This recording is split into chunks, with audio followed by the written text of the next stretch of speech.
हे friends, आज हम बात करने वाले हैं एक ऐसी मूवी के बारे में जो थ्रिलर, हॉरर और माइथोलॉजी के बीच एक रोलर कोस्टर राइड पर हमें लेकर जाएगी। मूवी का नाम है कुमारी। मलयालम सिनेमा में ये मास्टरपीस आपको तुम्बाड़ की डार्क वाइब्स और कांतारा के माइथोलॉजिकल डेप्थ के साथ में ब्लेंड करके दिखाएगा। लेकिन ये सिर्फ एक मूवी ही नहीं, एक एक्सपीरियंस भी है। इमेजिन करो एक ऐसा गांव, एक श्राप की कहानी और एक हीरोइन जो सिर्फ अपने बच्चे को बचाने के लिए कुछ भी करने को तैयार है। और हाँ, अगर आपको लगता है कि आपने साउथ इंडियन थ्रिलर में ये सब कुछ पहले ही देख लिया है तो थम जाइए, क्योंकि कुमारी आपको वो सब कुछ देखने को मिलेगा जो आपने पहले कभी नहीं देखा। तो अपने डर को अपने पास बांध कर बैठिए, क्योंकि ये कहानी आपको छोड़ने वाली नहीं है। और हाँ, लास्ट तक देखते रहना, क्योंकि एक ट्विस्ट आपका आगे चलकर इंतजार कर रहा है। तो चलिए बिना किसी देरी के शुरू करते हैं। चलते हैं सीधा वीडियो की तरफ। मूवी की स्टार्टिंग में हमें ग्रैंड मदर अपने ग्रैंड सन को एक ब्रेव लड़की की कहानी सुनाते हुए दिखाई देती है। वो कहानी सुनाना शुरू करती है और बताती है कि बहुत पहले देवलोक के अंदर एक देवी हुआ करती थी, जिनका काफी मन किया कि वो धरती पर घूमने आए। वो धरती पर अपनी कुछ देवी सहेलियों के साथ आती हैं। उन्हें पृथ्वी बहुत ही ज्यादा पसंद आती है और वो वापस चली जाती हैं। लेकिन वो देवी वहीं पर रुक जाती है। कुछ वक्त बाद उनकी मुलाकात एक आदमी से होती है जिन्हें उनसे प्रेम हो जाता है, और उन दोनों के ढेर सारे बच्चे होते हैं। लेकिन ये बच्चे ना ही तो ह्यूमंस होते हैं और ना ही गॉड्स, बल्कि ये काफी डरावने क्रिएचर जैसे दिखाई देते हैं। और उनका बिहेवियर भी बिल्कुल वैसा होता है। अब कुछ वक्त बाद जो बच्चे काफी ज्यादा क्रूएल थे, उनको धरती पर सब जगह उल्टा पुल्टा करना शुरू कर देते हैं। हर कहीं पे नाश करने लगते हैं। पर देवी को ये चीज पसंद नहीं आती, और अब वो उन्हें श्राप देती है कि वो पाताल लोक और जंगलों में खो जाएंगे। और ठीक ऐसा ही होता है। अब वक्त आने पर देवी भी अपने देवलोक चली जाती हैं। और उनके श्राप के अकॉर्डिंग ये बच्चे, जो छत्तन कहा जाता है, वो भी एक तरह से डेमीगॉड्स ही थे। उनकी पूजा भी नहीं होनी चाहिए। और उनकी कर्स के अकॉर्डिंग ये बच्चे, जिनको छत्तन कहा जाता था, वो भी एक तरह के डेमीगॉड्स ही थे। उनकी पूजा कभी नहीं होनी चाहिए थी, उन्हें सबसे दूर रहना था। पर अपनी लालच में इंसानों ने उनकी पूजा करनी शुरू कर दी और उनकी शक्तियों के बारे में जानकर अपना भला करने के लिए उन्हें पूजने लगे। और जो छतन एक लंबे समय से सोए हुए थे, वो कहीं ना कहीं पाताल लोक और जंगलों में से जाग जाते हैं। अब कहानी आगे बढ़ती है उस वक्त में जब लैंडलॉर्ड्स गांव के राजा की तरह हुआ करते थे। और ऐसा ही एक गांव था इरीमाला, जंगल के पास में, जिसे लैंडलॉर्ड था थुप्पन, जो कि एक बहुत ही गुस्से वाला, क्रूएल और लालची लैंडलॉर्ड था। वो छुआछूत जैसी बीमारियों को बहुत ज्यादा मानता था। उसी गांव में एक छोटा सा ट्राइबल लड़का चोखन, जो जंगल के आसपास और गांव में अपनी गाय लेके घूमता रहता था, एक दिन वो थुप्पन के घर के पास आ जाता है और उसे देखकर थुप्पन उसे भगा देता है, क्योंकि वो छुआछूत मानने वाला था। पर उसकी वाइफ नागा कुट्टी बिल्कुल भी ऐसी नहीं थी। वो मंदिरों में ट्राइबल लोगों और लोअर कास्ट के लोगों के साथ में कोई भी डिस्क्रिमिनेशन नहीं करती थी और उन्हें रोज खाना ऑफर करती थी। एक दिन चोखन भी वहां पर खाना खा रहा होता है और वो उससे पूछती है कि वो जंगल में इधर उधर घूमता रहता है और उसे डर नहीं लगता इरीमाला के जंगलों से। उस पर वो कहता है कि उसे बिल्कुल भी डर नहीं लगता और वो वहां से चला जाता है। पर उसकी आम की पोटली वहीं रह जाती है, जिसमें से एक आम नागा कुट्टी खा लेती है। अब चोखन इरीमाला के जंगलों में एक गुफा के अंदर जाता है और इस गुफा के अंदर एक छतन रहता था, जिससे सभी लोग डरते थे। यहाँ तक कि वहां पर कोई भी आता जाता नहीं था, क्योंकि जो भी इस गुफा के पास आता वो कभी किसी को नहीं मिलता। उसका इरीमाला खत्म कर देता था। और इसी के ऊपर से इस जंगल का नाम भी पड़ा। अब चोखन गुफा के अंदर जाता है और मीट ऑफर करता है इरीमाला को, जो वो बहुत ही खुशी खुशी खा लेता है। और बदले में चोखन को इनाम भी दे देता है। इरीमाला इंसानों में सिर्फ चोखन को ही पसंद करता था, क्योंकि वो उसके लिए हमेशा खाना लाता था और उसे मॉन्स्टर समझकर उसे डराता भी नहीं था। इधर नागा कुट्टी थुप्पन को खाना दे रही होती है और तभी उसे उसके हाथों में आम की स्मेल आती है। वो पूछता है कि उसने आम कहाँ से खाए। बताती है कि उसने किसी ट्राइबल मैन से आम लिए होंगे, जिस पर वो भड़क जाता है और खाना फेंक कर सब कुछ फिर से शुद्ध करने के लिए बोलता है। अब वो खुद के नहाने के लिए उसकी फैमिली के तालाब में जाता है, लेकिन यहाँ पर उसे चौकन दिखाई देता है, जिसे देखकर उसे बहुत ज्यादा गुस्सा आ जाता है, क्योंकि निर्दयी भेदभाव हद से ज्यादा मानता था। और वो गुस्से में चोखन को जान से मार देता है। इरीमाला का चेतन, जो कि चोखन को अच्छे से जानता था और उसे पसंद भी करता था, वो उसकी मौत से बहुत ज़्यादा दुखी होकर क्रोधित हो जाता है और गाँव में आकर बहुत ही ज़्यादा विनाश करने लगता है। कभी भी अपने आप ही पत्थरों की बारिश होने लगती थी, कभी नदी तालाब सूख जाते थे और पशु मरने लग जाते थे और लोगों को अजीब-सी बीमारियाँ होने लगती है, जिससे उसके अंदर बॉडी पर छाले हो जाते हैं और वो तड़प-तड़प कर मरने लगते हैं। अब यहाँ पर सारी गलती थुप्पन की ही थी और वो सब कुछ ठीक करने की कोशिश भी करता है, लेकिन बहुत देर हो चुकी थी।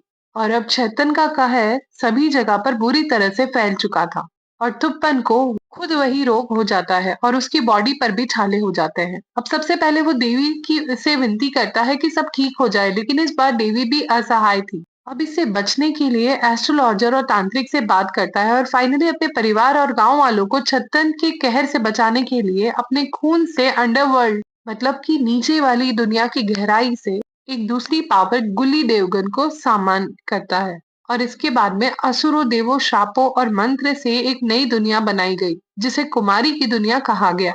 और इसका सिग्निफिकेंस हमें आगे चल के कहानी में पता चलेगा। हम गांव के अंदर देखते हैं कि एक लड़की कुमारी जो कि बहुत ही ज्यादा हंसमुख प्यारी और सबके साथ में अच्छे से रहने वाली लड़की है।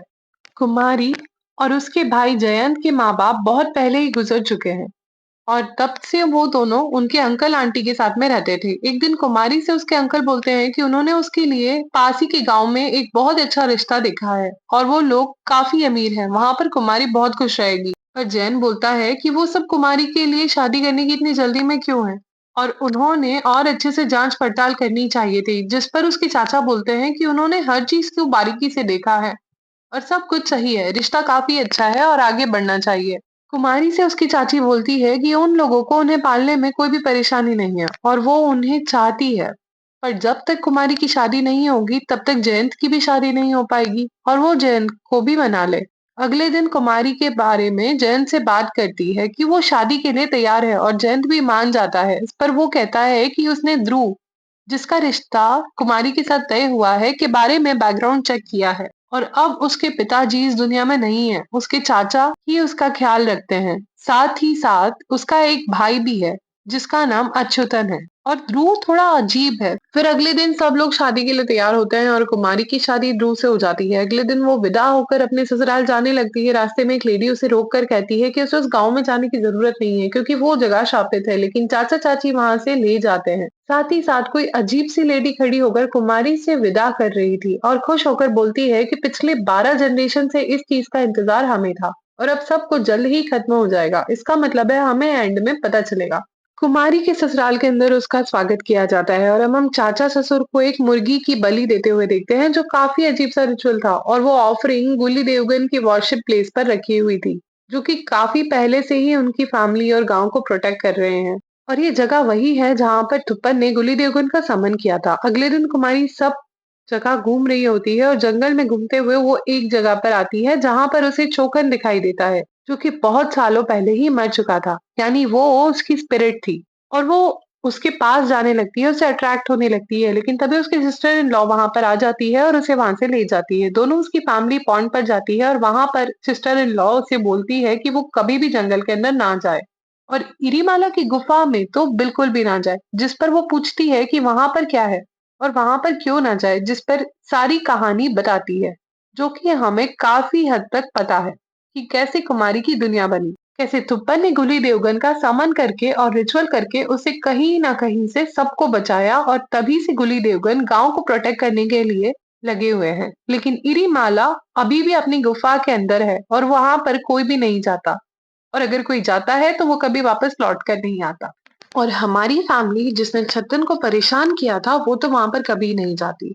तो अच्छा रहेगा कि तुम भी वहां पर ना जाओ। लेकिन ये सारी बातें कुमारी को सिर्फ मिथ लगती है। अगली रात को उसे थुप्पन की वाइफ नागा कुट्टी अपने सपने में दिखाई देती है, जिसे वो नहीं जानती थी और उसे अपने आंचल पर खून लगा हुआ दिखाई देता है। उसके बाद में हाथ में एक ब्लेड भी था, जिसे देखकर कुमारी की नींद खुल जाती है और ध्रुव से थोड़ी-सी बातें करके हिम्मत दिलाते हुए सुला देता है। अगले दिन वो ध्रुव से कुछ बच्चों के साथ में खेलता हुआ दिखती है और समझ जाती है कि ध्रुव जहाँ पर थोड़ा-सा चाइल्डिश है, लेकिन कुमारी को वो पसंद है। अगली सीन में हमें इस फैमिली के फील्ड में काम करने वाले मजदूर घर पर आते हैं और वो कम पैसे मिलने की वजह से उनसे लड़ने लगते हैं, जिसको चाचा खड़ी-खोटी सुनाकर वहां से भगा देते हैं और ध्रुव उन्हें जाने के लिए बोलता है, लेकिन चाचा जी उसे भी लात मारकर नीचे गिरा देते हैं। उस पर गुस्सा करते हैं क्योंकि मेंटल कंडीशन ध्रुव की भी खराब थी और ये सब कुमारी देख लेती है जिससे वो काफी ज्यादा दुखी होती है क्योंकि अपने पति को इस हालत में देखकर उसे बहुत दुख होता है। अब रात के समय वो ध्रुव से इन सभी चीजों के बारे में पूछती है तो वो बताता है कि बचपन से ही वो अकेला रहता था, जिसका कोई दोस्त नहीं था, कोई उससे बात नहीं करता था और वहां से ऐसा भी हो गया। और वक्त के साथ में बड़े होकर उसने अपने भाई अच्युतन और उसके श्राप सीखने के लिए भेज दिया गया और ऐसा क्यों है इसके बारे में हम थोड़ी देर बाद जान पाएंगे। वो बताता है कि अच्युतन वहां पर भी अच्छा नहीं था जिसकी वजह से उसके गुरु उसे पसंद नहीं करते थे और अच्युतन उनका फेवरेट था। साथ ही साथ वो काफी गुस्से वाला और एरोगेंट भी हो गया था जिससे उसे बहुत ज्यादा मार पड़ती थी। एक दिन वो विद्यालय नहीं गया और इससे नाराज होकर गुरुजी ने उसे सबके सामने बहुत मारा। इनफैक्ट इतना ज्यादा कि वो बेहोश हो गया और वहां पर खड़े सभी बच्चे उस पर हंस रहे थे, उसका मजाक उड़ा रहे थे। और अगले ही दिन उसे विद्यालय को आग लगा दी जिससे सब लोग उसे पागल कहने लगे। और जब वो लोग उसे पागल कह रहे थे तो उसने उनमें से एक जुबान तक काट दी थी और तब से वो ऐसा ही है और उसे दवाई दी जाती है ताकि वो अपने आप को कंट्रोल कर सके। और वो अकेला ही रहता है क्योंकि उसके पास में कोई भी नहीं है, जिस पर कुमारी बोलती है कि वो अकेला नहीं है, वो उसके साथ है। जिसके बाद में कुमारी घर के पास में घूमती रहती है और तभी उस जगह पर उसे चौखन दिखाई देता है जो कि उसे अपने पास बुलाकर कहीं ले जाने लगता है और वो उसके पीछे पीछे चली जाती है और जंगल के बीच में पहुंच जाती है जहां पर उसे वही अजीब सी लेडी मिलती है जिसका नाम मुथम्मा होता है और वो उसे बोलती है कि उसके अंदर नई जान पल रही है जिसकी जान को खतरा है और उस खतरा उन्हीं लोगों से है जिनसे वो सबसे ज्यादा प्यार करती है और सिर्फ इरीमाला ही सब कुछ ठीक कर सकते हैं और उनके पास में जाना चाहिए। लेकिन कुमारी को डर से वहां से भाग जाती है और जब वो भागते हुए थक जाती है तो वहां पर आकर उसकी भाभी उसे संभालती है और घर पर वापस ले जाती है। घर आकर एक वैद्य उसे चेक करते हैं और बोलते हैं कि वो प्रेग्नेंट है, जिसके बाद कुमारी शॉक्ड हो जाती है क्योंकि ये बात अभी तक उसे भी पता नहीं थी, लेकिन उस लेडी को इस बारे में कैसे पता चला। अब इससे सभी लोग बहुत ज्यादा खुश हो जाते हैं और चाचा जी ध्रुव से बोलते हैं कि एक अच्छा वूमेन है, जिसका मतलब तो समझ ही रहा होगा। ध्रुव बहुत खुश हुआ और वो कुमारी को और भी ज्यादा ख्याल रखने लगता है। साथ ही साथ उसके बड़े भाई अच्युतन का तो कोई बच्चा था ही नहीं और ध्रुव का यहाँ पर बच्चा होने वाला था और आगे बढ़ने पर वो अगला लैंडलॉर्ड चुना जाएगा और उसके बाद में उसका वारिस होगा, वही वहां पर लैंडलॉर्ड बनेगा। अब ध्रुव बहुत ज्यादा खुश होता है और काम वगैरह भी देखने लगता है। एक दिन गुली देवगन के शान पर फिर अगले सीन में हमें कुमारी को सोते हुए दिखाया जाता है और वही नाइटमेयर उसे फिर से आता है। नागाकुट्टी अपने बच्चे के साथ में ही थी और उसे आंचल पर खून लगा हुआ था, साथ ही साथ बच्चा भी गायब हो जाता है और उसी के हाथ में एक ब्लेड था जिसे देखकर फिर से कुमारी की नींद टूट जाती है। और अब वो देखती है कि ध्रुव अपने बेड पर नहीं था और वो उसे ढूंढने निकल जाती है, लेकिन वो देखती है कि ध्रुव फिर से अनस्टेबल हो गया था और उसने अपनी 2 उंगलियां भी काट दी है और अब ये बोल रहा था कि उसकी उंगलियां भी गुली देवगन की तरह हो गई है। खैर अगले सीन में अच्युतन उसे डांट रहा होता है और बोलता है कि ये पागल है और एक बच्चा है, उसे खाली बच्चा होने से ये लैंडलॉर्ड नहीं बन जाएगा और बड़ा तो अभी भी वही है और उसकी दवाई बंद होने पर ये पागल हो जाता है। इसका ध्यान रखना चाहिए, नहीं तो लैंडलॉर्ड बनना बहुत भारी पड़ेगा। और वो उल्टी सीधी बातें भी कर रहा होता है, उसने गुल्ली देवगन को देखा है। इस पर ध्रुव गुस्से में बोलता है कि उसने सच में उनको देखा है और उनसे बात भी की है और जो उनके रास्ते में बिल्कुल ना आए। अब चाचा जी वहां पर आकर शांत कराते हैं और अच्युतन से बोलते हैं कि ध्रुव ही लैंडलॉर्ड बनेगा क्योंकि वो वारिस दे रहा है और अच्युतन ने अभी तक कोई भी वारिस नहीं दिया। इस पर गुस्से में वो अपनी वाइफ को डांट कर वहां से चला जाता है जिसका कोई बच्चा नहीं हुआ था, शादी के इतने सालों बाद भी। अब वो अपनी गर्लफ्रेंड के पास जाता है और उसकी गर्लफ्रेंड भी बोलती है और वो गुस्से में था, तभी वो कहती है कि ध्रुव का बच्चा होने पर अच्युतन का सब कुछ चला जाएगा और वो घर के अंदर वापस भी नहीं जा पाएगा और अगर उसको अपनी इच्छा पूरी करनी है तो इरीमाला के पास उसे जाना चाहिए, उसे खुश करना चाहिए क्योंकि उसके खुश होने पर सब कुछ पॉसिबल है। इधर कुमारी अपनी भाभी से बात कर रही होती है जो बोलती है कि उनका बच्चा नहीं हुआ क्योंकि उन्होंने किया ही नहीं, जिसका कारण कुमारी शॉक होकर पूछती है और वो रीजन बताती है कि जिसके साथ भी हमारे थुप्पन की पुरानी कहानी आती है, फिर ये कहानी पीछे की तरफ फ्लैशबैक में लेके जाती है। अब जैसे कि आपको याद होगा थुप्पन ने गुली देवगन को बुलाया था उसकी कहर को खत्म करने के लिए, जिसके बदले में ह्यूमन सैक्रिफाइस गुली देवगन ने मांगा था और सैक्रिफाइस में थुप्पन ने अपने ही बेटे को दान कर दिया, जिसके बाद में वो बाहर चला गया और वो एकदम ठीक भी हो गया। लेकिन दुखी नागाकुट्टी इस बात को झेल नहीं पाई, उसने देवी के सामने सर पीट पीट कर अपनी जान दे दी और तभी से गुली देवगन गांव को प्रोटेक्ट करते हैं। अब अगर आपको याद आया होगा कि स्टार्टिंग में एक देवी धरती पर आई थी, उनके बच्चे हुए थे जिनमें से कुछ जंगलों के अंदर भाग गए थे और कुछ लोग पाताल लोक के अंदर। तो जो जंगलों के अंदर थे वो छत्तन कहा जाता है, और जो लोग पाताल लोक में रहते हैं गुली देवगन कहा जाता है। या फिर हम ये भी कह सकते हैं कि ये उन सभी के सुप्रीम थे, यानी अपनी अपनी प्लेस के सुप्रीम। लेकिन हुआ ये कि इतनी जनरेशन बाद में ये प्रोटेक्शन खत्म होने को आ गई थी, तो फिर से सेक्रीफाइस दिया जाएगा, और वो भी इस घर के अंदर के लैंडलॉर्ड के फर्स्ट बोर्न बेटा। इसीलिए लोगों को श्राप सिखाया जाता है ताकि वो लोग गुली देवगन को सेक्रीफाइस देने वाले रिचुअल को अच्छे से परफॉर्म कर पाए।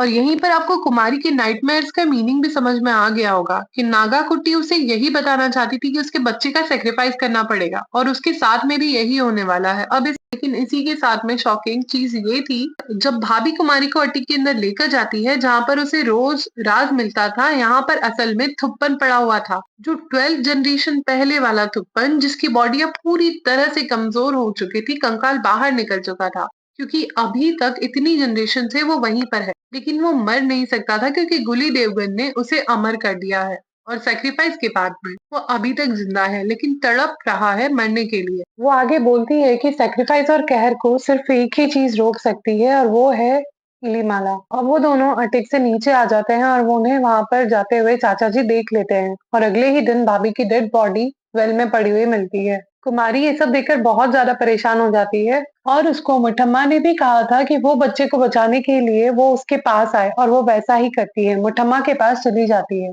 उसके ट्राइबल विलेज में। और वहीं पर था वो लड़का चौखन। मुठम्मा कुमारी को छत्तन को समन करने का मंत्र देती है और बोलती है कि अगर एक बार उसने छत्तन को समन कर दिया तो वो वापस नहीं मुड़ सकती। अब वो इलीमाला की गुफा में चली जाती है जहां पर वो उसके पास में आता है, जिसे देखकर वो डर जाती है, लेकिन वो उसे कुछ नहीं करता।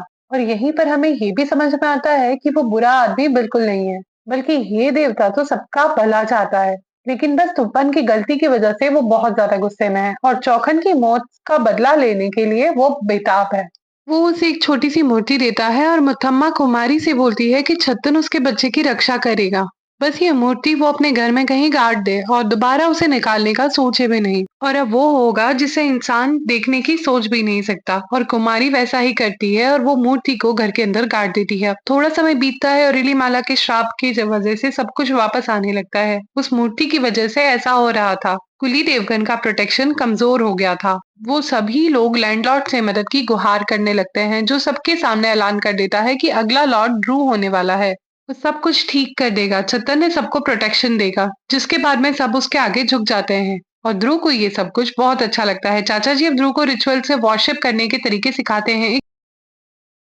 सीन में जब कुमारी ने चाचा जी का पीछा किया था, यानी मंदिर देखने के लिए, तो उससे हमें देखा था कि देवी के स्थान पर अब गुली देवगन की पूजा होती है, जो कि होना बिल्कुल नहीं चाहिए था। देवी ने स्टार्टिंग में ही क्लियरली कहा था कि ये दोनों की ही पूजा नहीं होना चाहिए, और उसको ही इस परिवार के लोग फॉलो कर रहे हैं। जैसा कि मैंने आपको बताया था, इंसान अपनी लालच के लिए कई बार ऐसा करते हैं। ध्रुव की माँ एक सीन में चाचा जी से बोलती है कि उन्हें सैक्रिफाइस नहीं देना चाहिए, जिस पर वो कहता है कि उनके पास कोई और रास्ता है ही नहीं, और सैक्रिफाइस मतलब बलिदान होकर रहेगा। अच्युत की गर्लफ्रेंड भी उसको भटकाती है कि वो कुछ नहीं करेगा तो उसके हाथों से सब कुछ निकल जाएगा, क्योंकि उसके इंटेंशंस गलत थे और वो उसी का परिवार था। इधर रिचुअल सिखाते समय चाचा जी को भी एक स्नेक काट लेता है और उनकी वहीं डेथ हो जाती है। साथ ही साथ समय के साथ में आग लगना, पत्थरों की बारिश गिरना, घटनाएं और भी ज्यादा बढ़ती जाती हैं। ध्रुव को ये लग रहा था कि ये सब कुछ कोई दुश्मन कर रहा है, और वो उसी आदमी को पकड़ लेता है जो मजदूरी के लिए लड़ रहा था, और वो उसे बहुत ज्यादा पिटाई करता है, लेकिन वो जवाब में कहता है कि उसे कुछ नहीं पता, और छत्तन के बारे में तो उसके फॉलोवर से ही पूछना चाहिए, यानी कि छत्तन जिनके देवता है।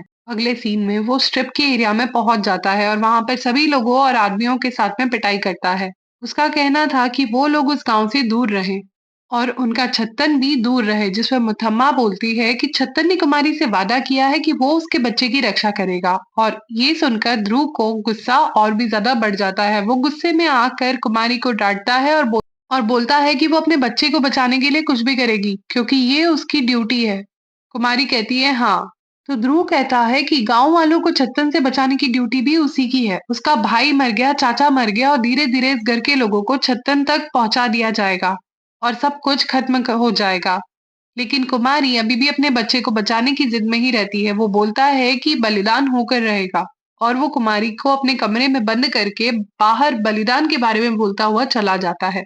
अब अगले सीन में हमें उससे मिलने अच्युतन की गर्लफ्रेंड आती दिखाई देती है और वो अपने घर पर बुलाती है जहाँ पर वो भी जाता है। और वो उसको अपनी बातों में लाकर अपने हुस्न के जाल में फंसाने की कोशिश करती है, लेकिन ध्रुव कहता है कि वो उसके भाई जैसा नहीं है और उसकी बातों में नहीं आएगा, क्योंकि उस लड़की को सिर्फ उनमें से किसी को फंसा कर अपने जमीन की वाइफ बनना है। और वो बोलता है कि वो सिर्फ उसे धन्यवाद करने आया है क्योंकि उसी ने उसके भाई को छतन के पास पहुंचा कर खत्म कर दिया और इस मोमेंट तक ध्रुव पूरी तरह से एविल हो चुका था। अगले सीन में कुमारी से मिलने उसका भाई जयंत आता है और वो उससे सारी बातें बताकर रोने को और घर ले जाने को कहती है। वो उसकी बात मान भी जाता है, लेकिन वो गुस्से में ध्रुव को कन्फ्रंट करने चला जाता है, जहाँ पर उन दोनों की बहुत ज़्यादा झगड़ा होता है और उसी के बीच में वो जयंत को मार देता है। वो भी बहुत ही बेरहमी से, और अपने भाई की डेथ के बारे में सुनकर कुमारी पूरी तरह से टूट जाती है। नेक्स्ट सीन में वो थुप्पन के पास जाती है, जो कि बोलता है कि ये सब कुछ जो हो रहा है वो मेरी गलती की वज़ह से हो रहा है, इसलिए वो तड़प रहा है। लेकिन सिर्फ वो यहाँ पर अकेला नहीं है, बल्कि नागाकुट्टी की आत्मा भी 12 जनरेशन से यहीं पर है और वो सिर्फ कुमारी के आने का वेट कर रही थी, सब ठीक करने के लिए। वो आगे बोलता है कि उसे देवी को अपने स्थान से हटा दिया है और उसको देवी को वापस अंधेरे चैम्बर से उठाकर मंदिर में लाना होगा। जैसे कि मैंने आपको पहले भी बताया था कि देवी ने स्ट्रिक्टली कहा था कि इन दोनों की ही पूजा नहीं होना चाहिए, और इन्होंने देवी को ही हटा दिया। खैर, उसके बाद में वो बोलते हैं कि जैसे ही देवी अपने स्थान पर स्थापित हो जाएँगी, फिर किसी भी मनुष्य को ये सब झेलना नहीं पड़ेगा और ये सैक्रिफाइस और मूर्ति की स्थापना ग्रहण से पहले ही करना होगा, क्योंकि उस वक़्त पर शक्तियों का बहुत ज़्यादा कम हो जाती है और उनकी जंग में जो जीतेगा वही सबका फेट डिसाइड करेगा। और छत्तन ने भी अपनी रिवेंज के लिए ज़रूर आ रहा होगा और सिर्फ कुमारी के सहारे ही छत्तन आगे बढ़ सकता है। वो उसे बिल्कुल भी सही रास्ता दिखा देगा। और होता भी ऐसा ही है, क्योंकि अगले ही सीन में कुमारी को देवी की मूर्ति और उनका खंजर मिल जाता है। ये वही खंजर था जिससे नागाकुट्टी ने अपने आप को खत्म कर दिया था। अगले दिन कुमारी का बच्चा पैदा हो जाता है और वक्त रहते ग्रहण होता है, और आज के ही दिन होना था बच्चे का बलिदान, वो भी ध्रुव के हाथों। और वो अपना रिचुअल शुरू कर देता है और गुली देवगन को सम्मान करने लगता है। इधर मुथम्मा जोर जोर से चितन की पूजा कर रही थी और कुमारी अपने बच्चे को बचाकर भागने की कोशिश करती है, लेकिन ध्रुव उसे अटैक करके बच्चे को ले जाता है गुली देवगन को सैक्रिफाइस करने के लिए। गुली देवगन बच्चा लेने आगे बढ़ता है, तभी वहां पर छत्तन आ जाता है गुली देवगन को रोकने के लिए, क्योंकि उसने वादा किया था कि वो कुमारी के बच्चे को बचाएगा। और वो उससे लड़ने लगता है, जो कि फिलहाल काफ़ी कमज़ोर था। तो गुली देवगन उसे ओवरपावर करने लगता है और बच्चे को लेने लगता है, लेकिन कुमारी अब भी वहाँ पर पहुँच जाती है और वो वहाँ पर बच्चे को बचाने की कोशिश करने लगती है। तो गुली देवगन उसे पकड़कर मारने ही वाला होता है, लेकिन चेतन अपनी शक्तियों से उस पर अटैक कर देता है और उसे अंडरवर्ल्ड यानी हेल में लेकर चला जाता है। तो गुली देवगन को शक्ति मिल जाती है, इसलिए ध्रुव के बच्चे को मारने के लिए आगे बढ़ता है, लेकिन कुमारी उसे स्टैब करके जान से मार देती है और तभी छत्तन भी अंडरवर्ल्ड से वापस आ जाता है गुली देवगन को खत्म कर कर। उसने अपने सर पर से कर्ज भी उतार दिया था और गुली देवगन की मृत्यु से अब थुप्पन भी मारा जाता है और आजाद हो जाता है। साथ ही साथ में नागाकुट्टी की आत्मा भी आजाद हो जाती है और गाँव की रंगत में अब सब कुछ ठीक हो जाता है। कुमारी अब नई लेडी लॉर्ड बन जाती है, जो कि प्रजा की भलाई के बारे में सोचती थी, और उसने ये सब कुछ ठीक कर देती है और अपनी पिछली गलतियों को ठीक कर रही होती है, यानी कि वो वाक़ई में देवी बन जाती है। मूवी के एंडिंग सीन में हमें कुमारी के छोटे से बेटे पारो को भी दिखाया जाता है, जिसे छोकन की स्पिरिट दिखाई दे रही थी, जो उसे अपने पास बुला रही थी, और यहीं पर मूवी खत्म हो जाती है। एंडिंग में छद्दन अब खुश है और चौखन की स्पिरिट भी अब खुश हो जाती है, जिसने थुप्पन की गलती को माफ कर दिया था, और अब छद्दन की मदद से उसकी स्पिरिट यहाँ पर अमर हो चुकी थी और अब सबको दिखाई देती थी। इनफैक्ट उसने अब फैमिली वालों को भी माफ कर दिया था, क्योंकि देखा जाए तो यहाँ पर कुमारी की भी कोई गलती नहीं थी, और साथ ही नागाकुट्टी भी उससे अच्छे से ही बिहेव करती थी और कुमारी बिल्कुल वैसी ही थी, और इसीलिए नागाकुट्टी इतने टाइम से उसका वेट कर रही थी। तो दोस्तों, कुमारी एक ऐसी मूवी है जो तुम्बाड़ की डार्कनेस, कांतारे की फोकलेयर और दृश्यम से थ्रिल मिलाकर एक नया फ्लेवर देती है। साउथ इंडियन सिनेमा का एक जेन जो हॉरर थ्रिलर नहीं है, बल्कि एक इमोशनल जर्नी भी है, जहाँ पर हर कैरेक्टर अपने पास्ट के बोझ से लड़ रहा है। और अगर आपको लगता है कि आपने ये ट्विस्ट समझ लिया है, तो एक बार फिर से सोचिए, क्योंकि कुमारी का हर एक सीन आपको एक नए राज से रूबरू कराता है। तो क्या आपको ये मूवी पसंद आई? क्या आपको लगता है कि चेतन हीरो है या विलन? और क्या गुली देवगन से ज़्यादा पावरफुल कोई और हो सकता है? कमेंट करके हमें ज़रूर बताइएगा। और अगर आपको ये वीडियो पसंद आई है, तो बिल्कुल मत भूलिए इसे शेयर करना और चैनल को सब्सक्राइब करना, ताकि ऐसी ही डार्क ट्विस्टेड स्टोरी आपके पास में पहुंचती रहे क्योंकि हम आपके लिए लाते हैं जो आपको सोचने पर मजबूर कर देगी। तो फिर मिलते हैं नेक्स्ट वीडियो में। Keep watching thriller explorer.